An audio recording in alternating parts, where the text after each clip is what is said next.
রুটির দরবার না, সর্ষিনা কিন্তু হালুয়া রুটির দরবার না। এই হালুয়া খাওয়াইয়ে ঠান্ডা করে ফেলাইবেন, এই তো সর্ষিনা না। কিন্তু সর্ষিনা হলো আমলের দরবার, আদর্শের দরবার, আকীদার দরবার। ঠিক কিনা বলেন? আপনারা এখানে আসছেন কি হালুয়া খাইতে না আকীদা ঠিক করতে?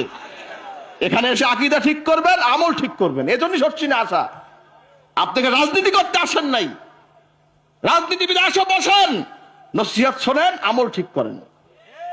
আপনি যাই করেন, ব্যবসায়ী হয়েছে, আসেন, বসেন, নসিহত আমল ঠিক করেন। আমাদের কাজ হচ্ছে দাওয়াত দেওয়া, মানুষকে নসিহত করে আল্লাহমুখী করা। আল্লাহ আমাদের সকলকে কবুল করুক, বলেন আল্লাহুম্মা আমিন। যাই হোক, এজন্য আপনার শরীয়তের প্রতি মজবুত থাকবেন। শোনেন, অনেক দরবার তারা শরীয়তের চাইতে মারেফাতের গুরুত্ব বেশি দেয়, যার কারণে সেখানে বেদাত সৃষ্টি হচ্ছে। কবরে গম্বুজ হচ্ছে, শালু কাপড় উঠেছে, বিভিন্ন বেদাতি সেজদা, বিভিন্ন শয়তানি শুরু হয়ে গেছে। আছে কি নাই? আবার মাজারের উপরে গেলাপ দিয়া সুতা বাড়ি করে হাতে আবার পেঁচায়, কি আছে কি নাই? মাঝে মাঝে আমি আবার আমি এইটা লাগাইছি, কিনলে এটা কাটো, কথা বুঝছেন? এগুলো বেদাতি তরিকা, কোনো কোনো সময় সেরেকও কিন্তু হয়ে যায়। এজন্য আমাদের সকলকে এই বিষয়গুলো সতর্ক থাকতে হবে। কবরস্থান, মাজার, ওখানে জিয়ারতের জায়গা, এজন্য আমরা জিয়ারত করি, আমরা সূরা ফাতিহা, দরুদ শরীফ পড়ি, সবরেসানি করি, ইসলামের সব করি, তাদের জন্য দোয়া করি। এই দোয়া আপনি পাঠিয়েছেন, আল্লাহ কবুল করেন, তাদের আমল পুষে গেলে তাদের রুহানি দোয়া ফায়েজ তাওয়াজ্জু আসে, বলেন আল্লাহুম্মা আমিন। এজন্য খেয়াল রাখবেন, আল্লাহ শরীয়তের উপরে মজবুত থাকবেন।